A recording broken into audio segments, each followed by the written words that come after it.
पाकिस्तान में गंदम की काश्त तकरीबन 2 करोड़ 20 लाख एकड़ रकबे पे हो रही है।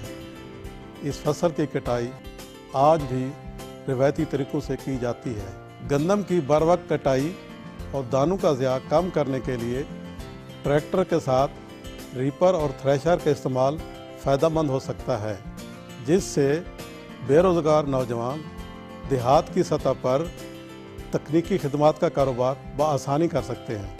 हमारे मुल्क में गंदम की पैदावार अक्सर ममालिक से कम है, जिसकी वजह फसल की कटाई देर से करना और कटाई के बाद फसल का देर तक खेत में पड़े रहने से दानों का ज़िया होता है, जिससे पैदावार का 15% नुकसान होता है। कंबाइन हार्वेस्टर के इस्तेमाल से सिर्फ दाने हासिल होते हैं और भूसा ज़ाया हो जाता है, जबकि भूसा जानवरों की खुराक का अहम जुज़ है। अच्छी फसल हासिल करने के लिए ज़मीन की तैयारी बहुत ज़रूरी है, जिसके लिए पाकिस्तान में कल्टीवेटर ज़्यादातर इस्तेमाल किया जाता है और जब फसल पक जाए तो इसको रीपर मशीन के ज़रिए काटा जाता है। रीपर के इस्तेमाल से भूसा ज़ाया नहीं होता। रीपर मशीन ट्रैक्टर के आगे लगती है। ये मशीन तकरीबन 1 घंटे में 1 एकड़ फसल काटती है। इसके बाद काटी फसल से थ्रेशर के ज़रिए दाने और भूसा अलग-अलग किए जाते हैं। इस तरह कम वक्त में दानों को मार्केट में बेचा जा सकता है और तूड़ी यानी भूसा को भी ज़ाया किए बगैर ज़ख़ीरा किया जा सकता है। गंदम की मशीनी काश्त के कारोबार से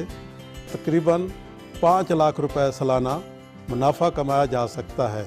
इसके अलावा किसी भी किस्म के ज़रूरी मशवरे और मसाइल के हल के लिए PARC की टोल फ्री हेल्पलाइन 0800 84420 पर पीर ता जुमा सुबह 9 बजे से दोपहर 3 बजे तक मुफ्त कॉल करें।